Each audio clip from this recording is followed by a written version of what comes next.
Muito boa tarde. Não vou saudar a mesa toda, senão a gente já passou muito tempo. Saudar o presidente Manuel Isidro, saudar Charles, acho que é presidente local, conhecido, companheiro de muito tempo. Saudar o Pedro, que é Pedro Lopes, presidente do meu sindicato, e demais presidentes, demais autoridades aqui presentes. E saudando a vocês, meus colegas auditores fiscais estaduais. Esse tema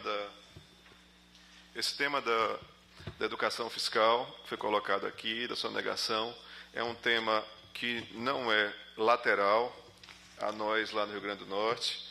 A gente tem uma preocupação especial com ele, a gente dedica tempo demais a essa questão da educação fiscal, porque eu sou bastante ligado à universidade e a educação tem um valor especial para nós.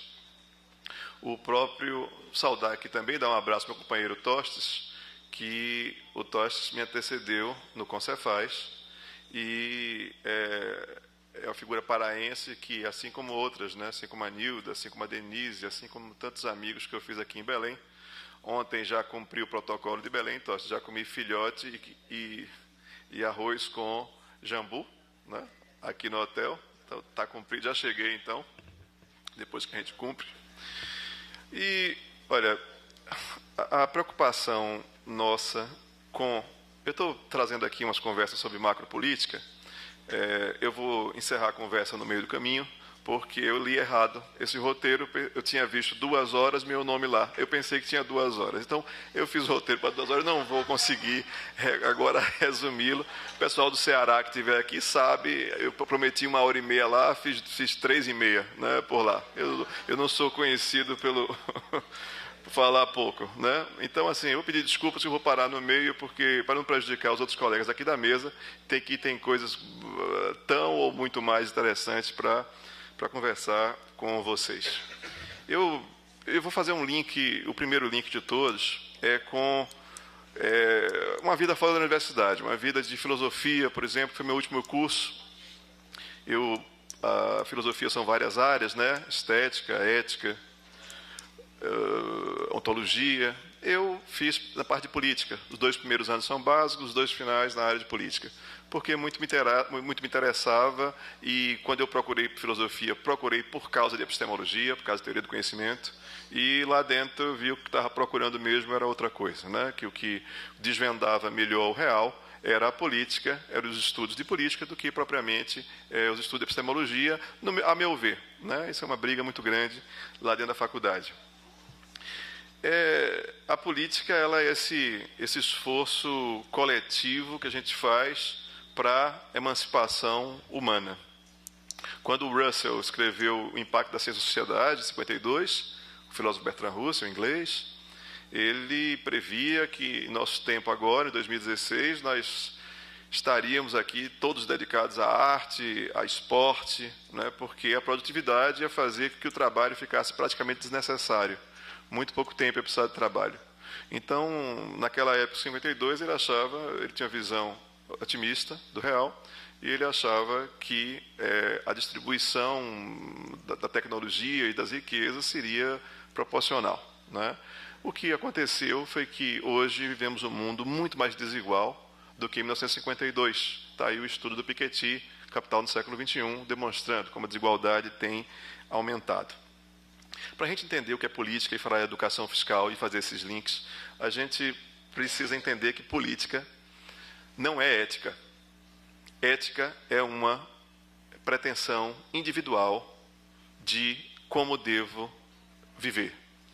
A política, ela faz a pergunta de como devemos viver.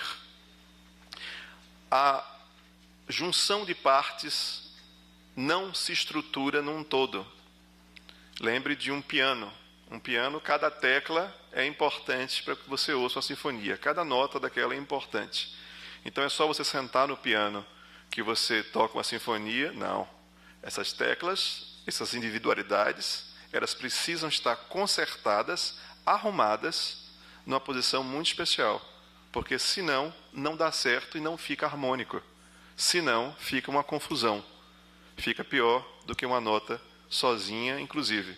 Então, o Estado é a materialização e a política é o esforço intelectual justamente dessa concertação, dessa arrumação que a gente faz para nós darmos certos e nós se emanciparmos. Desde a época clássica, hoje também, mas desde a época clássica, na ética nicômaca já tem isso, né? A ética é algo muito importante. Nunca será importante igual a política. É até desprezível dizer em relação à política, porque muito mais importante é a ética. Eu gosto de dar esse exemplo, porque assim, a gente enxerga mais rápido. Tinha um casal na Suíça, nos anos 70, e o esposo chegou na banca de revista e viu lá aquela revista lá, e pegou a revista e não tinha ninguém, e ele fez o troco, né, com o dinheiro, ele pegou o dinheiro. Que país maravilhoso, né? Tão ético, né? O pessoal, por isso que dá certo. E a esposa virou para ele: você está louco? Isso aqui é a maior lavanderia do planeta. Isso aqui lava todo tipo de crime, esse país. A junção de coisinhas do dia a dia, elas precisam ser consertadas para dar uma boa política.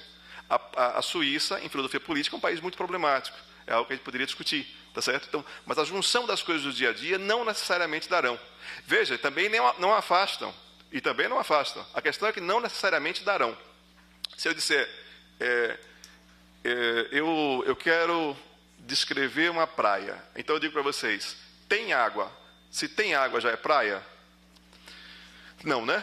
Assim, depende, pode ser uma lagoa, pode ser um rio, pode ser assim, o que precisa mais elementos. Então, se eu der um elemento apenas, você não chega lá, tá certo? É preciso que uma junção de elementos fiquem arrumados em determinado conjunto e que assim dê a política. Um dos pensadores muito famosos, eu gosto de pegar coisa da paisagem. Estava no aeroporto agora de Brasília ontem e vindo para cá, e essa revista desse mês está trazendo Hegel, um filósofo alemão famoso. Eu disse: não, hoje vou modificar isso aqui e vou pegar uma definição de filosofia dele. Ele diz que, no livro Princípios de Filosofia do Direito, ele diz que filosofia é a inteligência do presente e do real. É a inteligência do presente e do real. Filosofia é você saber o que está acontecendo. Você saber o que se passa e ter essa noção do que está se passando. A inteligência, tá certo? Não é uma sensação. A filosofia não é o senso comum. Sensação, senso, percepção, não é o senso comum. É uma inteligência, é uma razão que vem daí. E isso até no prefácio do livro, no prefácio da filosofia, ele diz que essa razão, ela é a rosa na cruz do sofrimento presente. É a rosa na cruz do sofrimento presente. A razão é a rosa na cruz do sofrimento. O real, o agora, o presente, para o Hegel é uma disputa, e é uma disputa sofrida. Então, nós, para poder resgatarmos e emanciparmos a sociedade, nós precisamos ter noção dessa disputa. O avesso do real, o que não é real, é a aparência. É aquilo que a gente convive todos os dias, quando a gente está lidando com o jornal, com a revista, né? O senso comum. O senso comum é uma aparência. O senso comum é sempre uma deturpação do que realmente está acontecendo. Porque no senso comum, poderes de informação hegemônicos, eles vão moldar a sua interpretação da realidade conforme ele queira. Então, o dia a dia, se você lidar com espontaneidade, pegar uma revista, assistir um jornal, você nunca vai saber o que está realmente acontecendo. Porque o bem-estar e esse se entregar sereno perante o real, isso não leva à inteligência dele, isso não leva à percepção dele. Ele é disputado, ele tem lutas homéricas, eternas, né, em torno do real, mas essas lutas precisam ser passadas como serenas, como existe uma conformidade, né, e todos estão de acordo com tudo aquilo que está passando. Então, essa inteligência, vocês lembrem, quer dizer um exemplo rápido, da escravatura no Brasil, né? De 1530 a 1888, 358 anos de escravatura. Isso fez parte do dia a dia, do real, e houve um discurso para isso. E a sociedade convive 3 séculos e meio com isso. Então, isso faz parte do nosso real. Todo real tem uma mazela, todo real precisa ser enfrentado, e estamos sempre que ficar trabalhando com ele. E é disputado. José Bonifácio, naquela Constituição, da primeira Constituição do Império, quando ele fez o projeto, ele já falou que a escravatura é o cancro que corrói os fundamentos da República. Ele, disputando publicamente aquilo, em 1611, os índios a abolição dos índios aconteceu, mas 64 anos antes da abolição, ele já estava disputando isso desde o Império. Então, é uma luta. Essas lutas contra o real são lutas longas. Para ele se manter, ele precisa de uma narrativa. Ele precisa que nos dá tranquilidade sobre o que está acontecendo. Porque, senão, a gente fica num certo mal-estar. A gente fica numa situação chamada, que psicologia social chama de dissonância cognitiva. É preciso que a gente assista ao real e que o real tenha uma certa estabilidade. Os elementos não podem se chocar, não podem lhe trazer mal-estar, nem uma sensação de estado de choque, que a Naomi Klein trabalha. O nome do documentário é Doutrina do Choque, está no YouTube, é legendado, fantástico esse documentário.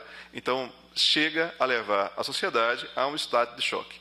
A notícia, os elementos, para poder naturalizar isso aí, precisam normalizar, naturalizar, precisam deixar nós à vontade com isso. Tem um documentário do Adam Curtis, foi lançado agora na BBC número 4, agora em agosto, chamado Hypernormalization, hipernormalização, porque o real está ficando tão duro, os contrastes estão ficando tão difíceis, que agora só com um movimento de narrativa hipernormalizadora, que enfrente loucamente o que está acontecendo, nós conseguiríamos adquirir uma certa tranquilidade para viver o dia a dia como se nada tivesse acontecendo. Porque, vocês lembram do ano passado, aquela repórter da Hungria filmando os refugiados, e quando aquele senhor idoso com a criança vem passando correndo, ela está filmando e ela coloca o pé para o idoso com a criança cair no chão. É a barbárie de volta instalada, né?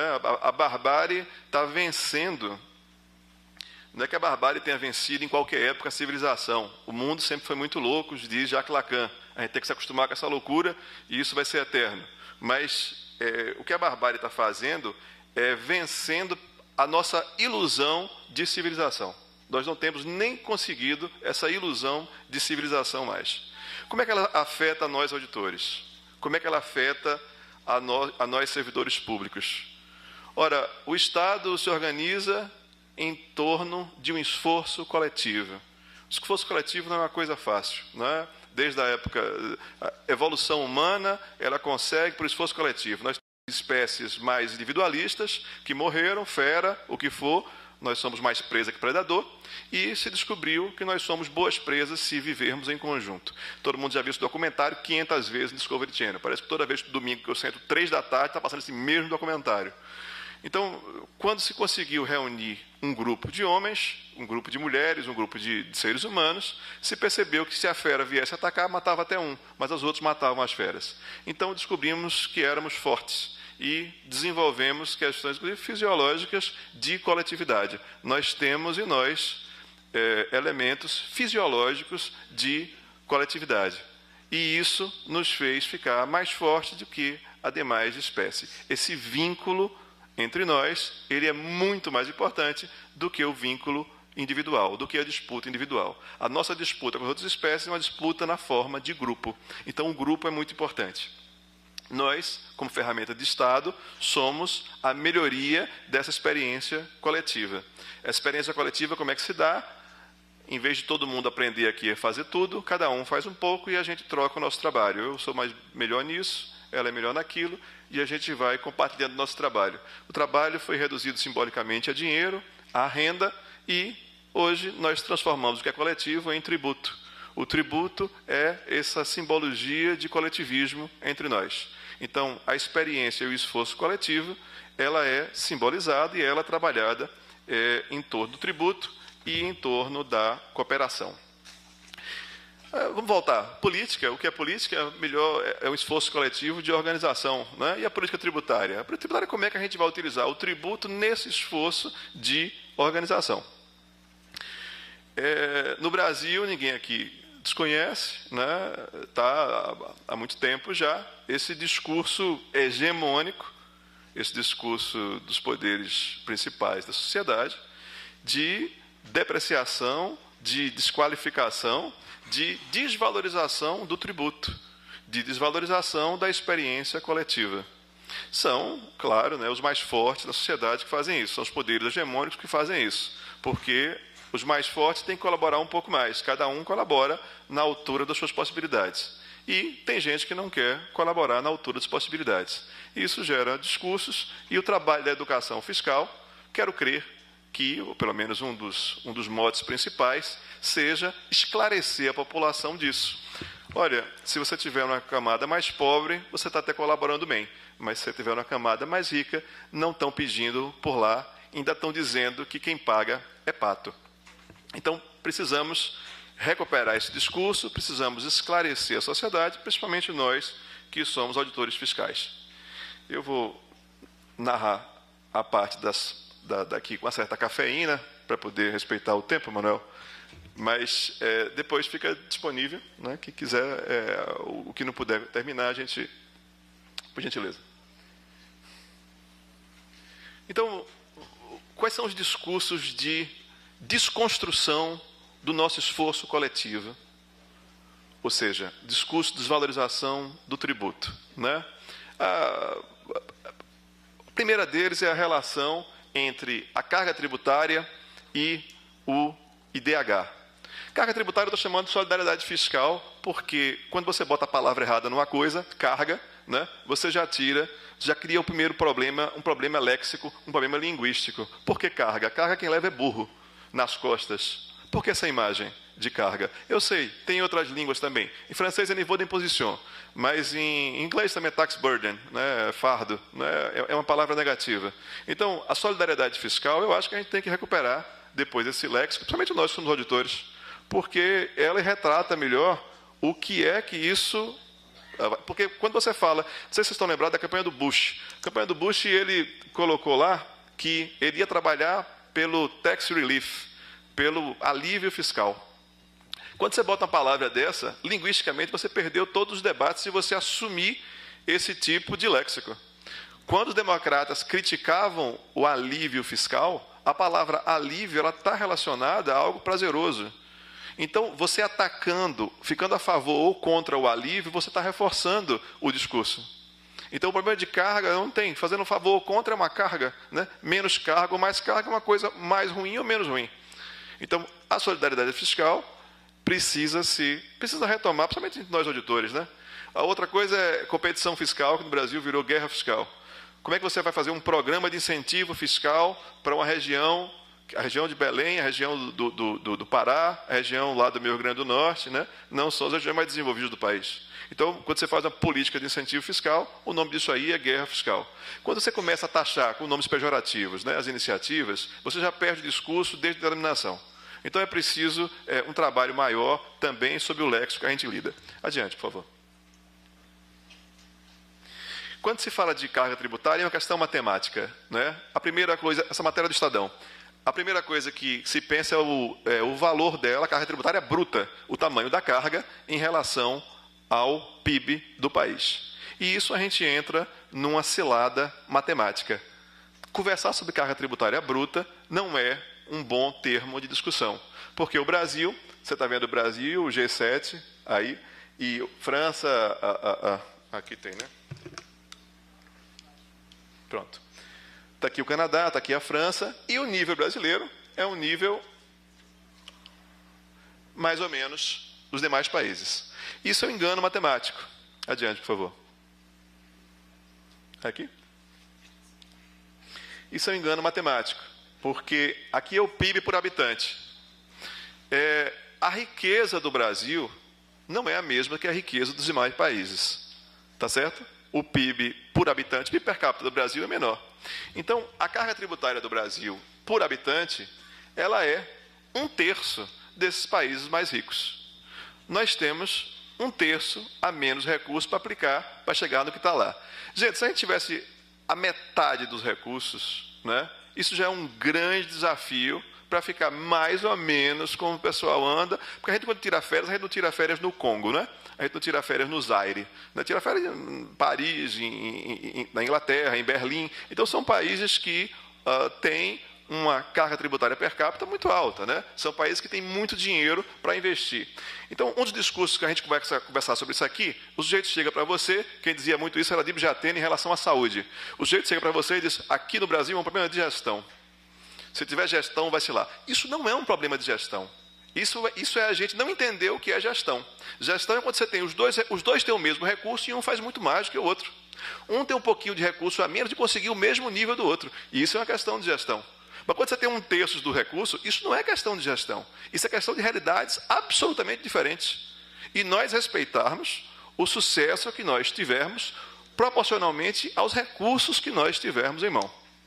Então, essa é a primeira questão, né? Nós não temos uma carga tributária tão alta quanto os demais países que normalmente nós somos comparados. Eu queria dar um exemplozinho muito rápido aqui, porque as imagens são muito importantes para quando você conversar em rua sobre isso, educação fiscal trata sobre isso. Você mora numa casa, seu orçamento mensal é de R$20 mil.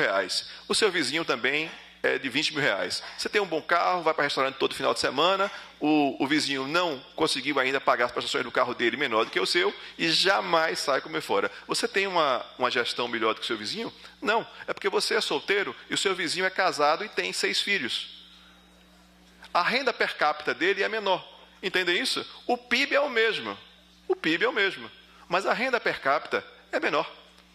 O que tem por lá. Então, assim, não adianta você estar lidando com carga tributária bruta. Tem que lidar com carga tributária per capita. Aqui é a matéria do Estadão. Eu sempre gosto de colocar... isso aqui está jornais, porque jornal é muito importante, né? Jornal, tem um sociólogo famoso, nosso tempo, está vivo, que diz que jornal tomou o lugar da Bíblia do cidadão contemporâneo antes de dormir. Né? A Bíblia continua, né? Mas agora ele deu o jornal. O jornal virou uma espécie de espaço de verdade. Então, a propósito, a gente coloca sempre jornais para você ver que as notícias estão por ali. Não é esse palestrante colega de vocês que está falando. Né? A gente está falando de dados que são publicados e estão aí à disposição de todos. A gente falou no outro o quê? Solidariedade versus PIB. E foi, me atrapalhei. É porque era por agora. É por isso que eu estou atrapalhado. Quando eu vi agora, sabe que eu estou repetindo? Agora vamos falar sobre solidariedade fiscal, carga tributária, versus o IDH. Isso é outra questão que, socialmente, a gente precisa sempre lembrar aos cidadãos. Os países que têm... nível de posição é longa história. Depois eu conto isso aqui. Nível de posição é carga tributária, tá certo? Países que têm carga tributária alta, eles têm IDH alto. Países que têm carga tributária baixa, eles têm IDH baixo. Não, mas está certo, mas e o país tal, e aquele ali, Emirados Árabes, a carga tributária dele é baixíssima, e ele tem o IDH alto. Eu digo, sim, mas os Emirados, eles estão um poço de petróleo, né? O dinheiro sai do chão, você não precisa mais solidariedade fiscal, porque o dinheiro está brotando do chão. Isso é um caso especial. Claro que tem casos especiais. Está aqui a distribuição do mundo, as maiores cargas, né? E as menores cargas, países mais pobres, países mais ricos. Bom, então quando a gente chega para a pessoa e ele começa a conversar assim, e aquele país tal... Não, peraí, vamos falar de média? Na média, né, está aqui o Brasil em cima da reta, né, na média, aumentou carga, aumentou IDH, tá certo? Isso é uma média, isso é frequência. Eu encontro um carro, mas eu encontro um número fora da reta, claro, as médias são assim, os motivos são diversos deles. Então, isso é uma outra coisa muito importante, né? A tributação do país, ele tem uma relação direta com a qualidade de vida que esse país tem. Que coisa boba de se argumentar. Quer dizer que onde tem mais dinheiro para poder custear serviços públicos, você vai ter melhores serviços públicos? E nos países onde tem menos dinheiro para custear serviços públicos, você tem serviços públicos piores? Repara que constatação tola essa, né? É muito óbvio isso, é claro isso. Mas isso não é tão tolo quando a gente conversa, vocês sabem, né? Quando a gente está conversando em sociedade. Bom, aqui mais questões e outras pegadinhas de de discussão social que temos. Por exemplo, o Reino Unido. Né? O Reino Unido é uma pegadinha. Né? O Reino Unido ele tem a mesma carga tributária, ou a mesma solidariedade fiscal que os brasileiros têm. E o Reino Unido, vocês sabem que o PIB também é muito parecido. O PIB é parecido e a quantidade do PIB que o Reino Unido usa é mais ou menos a mesma que nós. Ou seja, no final das contas, o Reino Unido usa o mesmo dinheiro do Brasil para custear serviços públicos. Eu não sei se já tiveram a oportunidade de ir, eu já tive num hospital inglês, é uma coisa fabulosa. É fantástico. Um dos melhores serviços de saúde pública do mundo é o da Inglaterra. Entre outras coisas, porque no Brasil se aplica 40% em hospitais públicos e 60% em privado. Na Inglaterra se aplica 86% no público e 14% no privado. Entre outras coisas, né? É o dobro. Mas não é essa a razão, mas não é esse o principal. Né? A questão é que o Brasil... Qual é a questão? O PIB é o mesmo e a carga é a mesma, o dinheiro é o mesmo. Por quê? População, claro. Nós temos 4,5 vezes mais gente do que lá. Então, per capita, é aquele apartamento. Sou eu no meu apartamento solteiro e o cara no apartamento com 6 filhos, pô. Essa é a diferença. Então, não é o mesmo nível, não é questão de gestão, né? Isso é uma questão de financiamento assimétrico entre os dois países. Bom, aí aqui alguns mitos, porque o trabalho da educação fiscal é um trabalho de você pegar o real e disputar o real. Esse é o trabalho que a educação tem que ter, esse é o trabalho que o pensamento e a inteligência tem que ter. Alguns mitos, assim, a gente gosta de precisa conversar sobre eles. Primeiro, carga tributária freia crescimento econômico. Essa palestra já é antiga, viu? Já estou rodando com ela, a cidade aqui é 2013 ainda. Em 2014, em 2013, o Brasil tinha sido o terceiro país que tinha mais crescido no mundo, se falava muito da carga. E eu perguntava, como é que você pode ser o terceiro país que mais cresceu no mundo se a carga atrapalha? Outra coisa, as maiores cargas do mundo são os países escandinavos, a maior qualidade de vida do mundo e as maiores cargas do mundo também. E, quando você pega as agências de investimentos do mundo, onde são os melhores lugares do mundo para se investir, sempre os escandinavos estão lá. Então, a solidariedade fiscal nunca foi impedimento para investimento, ao contrário, isso economicamente, isso é pedestre em economia. Se você tem um serviço público maior, a renda fica livre. Então, o comércio pode ser muito mais dinamizado. Então, evidentemente que é mais fácil os negócios prosperarem e continuarem. Porque se tiver uma crise internacional, o serviço mantém a pouca renda que, por acaso, reduz, vai continuar circulando ali. Sempre vai ter dinheiro. Vocês viram a Finlândia agora, né? A Finlândia agora pegou os benefícios todos e deram um benefício só, um pouco mais alto do que a soma dos benefícios atuais, não sei se é 540 euros, acho que é isso, para todos os cidadãos, tenham ou não problema qualquer. Simplesmente vai existir uma renda mínima agora para toda a Finlândia. O que é que isso garante? Demanda. Né? Pode ter crise internacional, pode ter o diabo, o cidadão sempre vai lá em Helsinki e vai comprar o café, vai comprar a camisa, vai no supermercado, a economia não deixa de funcionar. A economia fica mais sólida em relação a tempestades internacionais. Nós desenvolvemos no Brasil, porque no Brasil tem corrupção. Essa é outra questão, está aqui. A gente está falando sobre isso hoje, sonegação. Né? Porque sonegação é corrupção. Né? Então, no Brasil não tem corrupção. Ora, claro que tem, né? Europa, eu trago um jornal aqui, na Europa sofre com o problema de corrupção, 120 bilhões de euros. Isso foi engraçado, que saiu no primeiro semestre. No segundo semestre de 2014, disse que não era 120 bilhões de euros, porque só na Alemanha era de 200 bilhões de euros em corrupção, e isso não torna a Alemanha menos do que é a Alemanha. A corrupção é um fato do capitalismo. Né? Ele acontece, é trabalhar menos por mais dinheiro. Então, isso é um fato do capitalismo. Ou a gente muda o sistema, ou isso não vai acabar. Entendeu? Não vai acabar com lei, entendeu? Com 10 medidas contra a corrupção, com 500 medidas contra a corrupção. Nada disso vai acabar. Né? Isso muda quando a gente mudar o sistema e a forma que a gente vive. Tá bom, tem na Europa, mas no Brasil está em patamares mais altos. Não está. A transparência internacional, a gente está no lugar... mudou aqui um pouquinho, né? A gente estava em 69, agora está 76 no mundo, tá certo? E os BRICS, que são países parecidos conosco, eles estão todos abaixo da gente, né? China, Índia, Rússia, que tem mais ou menos a mesma realidade. Então, o nível do Brasil é isso. A exploração ela é mais tumultuosa no Brasil, né? Mas o nível é um nível internacional. Bom, isso não. Sonegação não, aí sim, né? Agora chegamos na questão. Qual é a diferença de sonegação para corrupção? Nenhuma, não é? Todos os dois envolvem o quê? Dinheiro de tributos. Não é isso? A sonegação é o dinheiro de todos, antes de entrar nos cofres do governo, e a corrupção é o mesmo dinheiro, só que ele já passou pelo Banco do Brasil e já está aqui na conta. É o mesmo dinheiro. Ok? Então, a corrupção por sonegação, ela é, no Brasil, 7 vezes maior do que aquilo que se chama de corrupção efetivamente, que é quando o dinheiro já entrou nas contas. Para poder nós aqui ficarmos feios na fita, nós servidores públicos, né? O público tem que sempre reduzir o público, né? Embora antes de entrar nos cofres públicos, a questão seja muito pior. Você tem um problema que é 7 vezes maior do que outro, então você põe 10 medidas, como se foi atrás ontem, 10 medidas contra o quê? Contra o problema menor. Vamos enfrentar o problema menor com 10 medidas contra a corrupção depois que o dinheiro entrou. Antes não, antes não. O que é que a gente faz antes? Antes a gente faz o seguinte: se o cara pagar, não precisa nem criminalizar isso, ele fica isento de pena. É crime, mas é isento de pena. Antes é aliviado, e não teve nenhuma medida em relação a isso. Quer dizer, isso não é uma efetiva preocupação com o dinheiro público.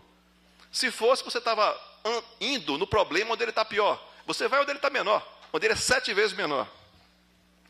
Na América Latina, nos países emergentes, essa diferença aí de sonegação, ela é 25 vezes maior do que o problema de corrupção.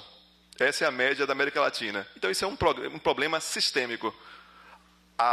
Tirar dinheiro público com o nome, tirar o mesmo dinheiro público, tem 2 nomes, sonegação ou corrupção. Corrupção é um problema menor, quantitativamente, do que a corrupção. Se vocês forem contadores, economistas ou matemáticos, tá certo? Se vocês forem moralistas, não. A corrupção é maior porque sai mais no jornal, né? Mas quem fizer contabilidade, quem for administrador, vai dizer, não, se isso aqui fosse na minha empresa, né, o vazamento está muito maior aqui do que cá, eu preciso enfrentar esse lado de cá.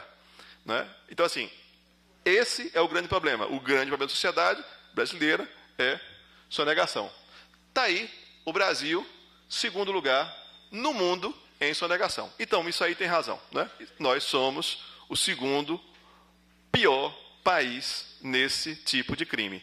E, entre outras coisas, a gente sabe porque eu já falei aqui, né? Você não está criminalizando, né? Quando você isenta de pena, se o cara pode pagar, imagina, aqui se juntam 3, vamos falar, dar uma licitação. Não, está louco? Isso aí depois, se a gente for pego, vai preso. Não, não, não. Se por acaso a gente for pego, a gente paga e depois fica a luta. A gente tenta outra, né? Tenta outra até dar certo, até não pegarem a gente por ali. Então, assim, esse sistema que existe hoje da sonegação, isso é absurdo, é um problema maior e termina contornando. Outra coisa, a ênfase do Brasil nos impostos indiretos. Imposto direto, você cobra só de quem está devendo. Indireto, você tem um cara que paga o outro e o outro recolhe. Você dobra as operações. É mais difícil de ir atrás. E a gente concentra a carga no Brasil nos impostos indiretos.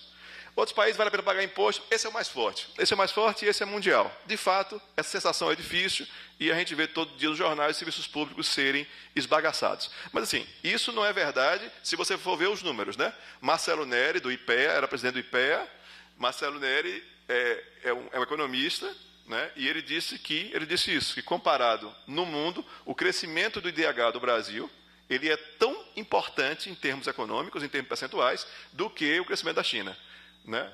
O nível de melhoria social do Brasil foi tão importante em termos econômicos do que o crescimento da China. Tá certo? Então, assim, você pode dizer muita coisa, mas não diga que se usa tributo mal no Brasil. Isso foi muito bem aplicado ao longo dos anos. Está aqui, verde é IDH alto ou muito alto. Olhe como é que era, olhe como é que ficou. Esse é o período justamente que a carga tributária subiu no Brasil. De 20 e poucos para 32 hoje, caiu, né, nos últimos anos.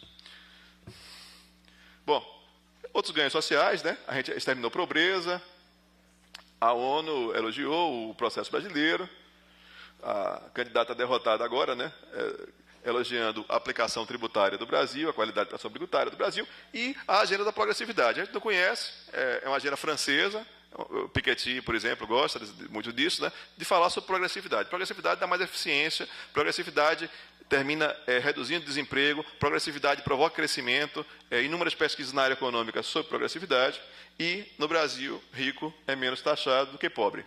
Está aí a carga tributária brasileira. Se você ganhar até 2 salários mínimos, sua carga tributária, isso aqui é da Fiesp, esse estudo, tá? Insuspeito. a carga tributária até 2000 é de 48%. E se você ganhar mais do salário mínimo, é de 26%. Então, quem ganha mais, paga menos, quem ganha menos, paga mais. Chega o formato brasileiro que provoca isso, está aqui. Não é? Os impostos de consumo no Brasil, altos em relação à renda. Olha os demais estados, né? Renda, consumo, renda, consumo, renda, consumo.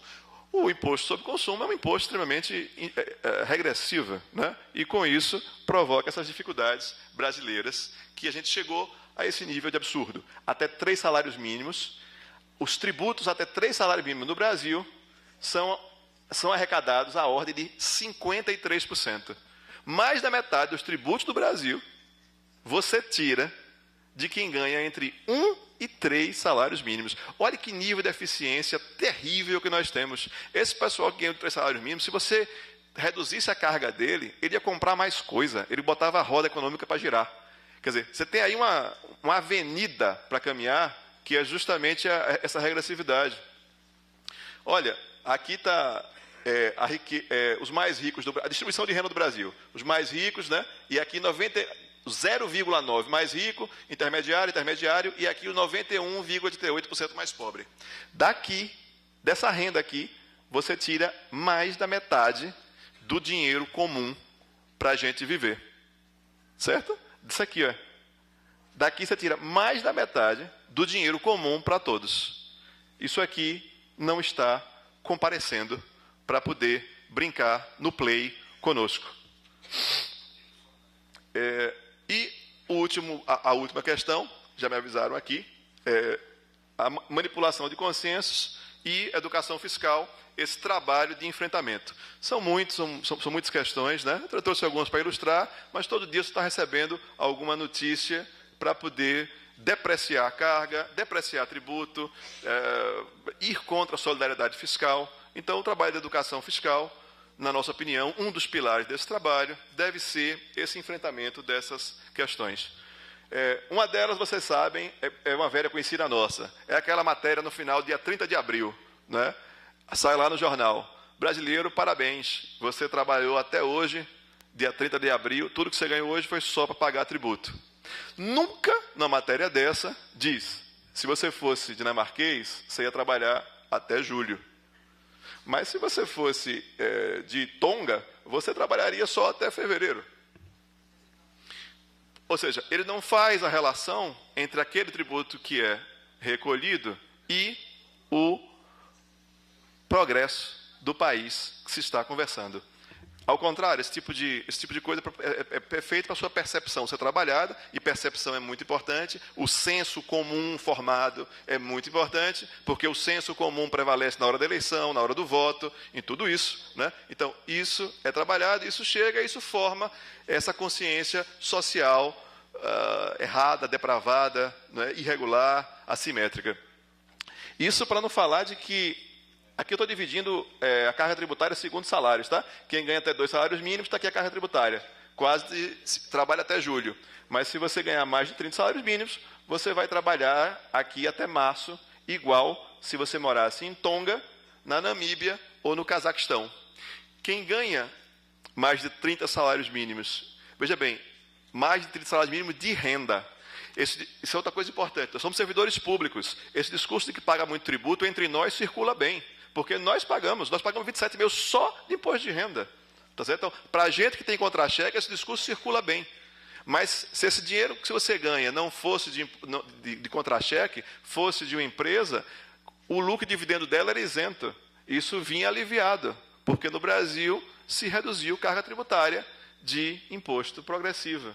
Então, assim, você que tem salário, auditor, você também tem dificuldade de perceber isso. Porque você sofre isso, você é um caso de exceção em relação à análise da renda. Está aqui, as maiores rendas trabalham até março. Não é caso. Nós auditores não, viu? Nós auditores a gente vem para cá igual o pessoal de salário mínimo praticamente. Nós servidores públicos. Uma outra. Esse me irrita profundamente. Esse já escrevi para lá, para o ano, vamos ver se a gente faz o movimento. Isso é do Instituto Brasileiro de Planejamento Tributário, né? É evidente que estudo de planejamento tributário. não vai poder fazer outra coisa a não ser falar nesses termos aí. Ele publica todo ano uma pesquisa com um erro gravíssimo, fundamental, né, que é pegar a carga tributária bruta, bota um peso de 20%, de 30% no IDH, pega a carga tributária bruta e compara o IDH com a carga tributária bruta. Aí diz que nos 30 países, o número é por causa disso, é poder a gente ficar em último lugar, nós somos o pior retorno dos impostos. Então, tem uma falha estrutural patente nessa pesquisa e todo ano sai como se fosse alguma coisa que prestasse, como se fosse algo sério. Na internet, se vocês forem procurar, tem diversas pessoas que já contestaram isso. Eu gosto particularmente disso. Eu gosto quando um cidadão que tem um blog, um site, é economista, né? Ele tem um site chamado O Homem que Calculava, em homenagem ao Malbataan, nosso escritor, e o nome do site dele é Jornalismo de Dados, faça as contas antes de contar a história. E ele faz uma coisa muito simples, né? Ele apenas, em vez de pegar a carga tributária bruta, faz o PIB per capita para comparar, né, com o IDH, que também é com base em renda per capita. E compara as duas variáveis iguais agora, e o Brasil fica em terceiro lugar desses 30 maiores países em rentabilidade e aproveitamento tributário. Nós somos o terceiro lugar do mundo. A primeira pesquisa é muito famosa e circula em todos os jornais. As outras, as contestações, é claro que não estão em lugar nenhum. As contestações precisam de cursos de educação fiscal nos estados, para o pessoal saber que todos os dias somos ludibriados, porque isso é uma guerra de informação. Não vamos prolongar mais, que esgotou 3 vezes o tempo aqui. Um abraço a todos, boa sorte, muito obrigado, honrado com o convite para esse encontro.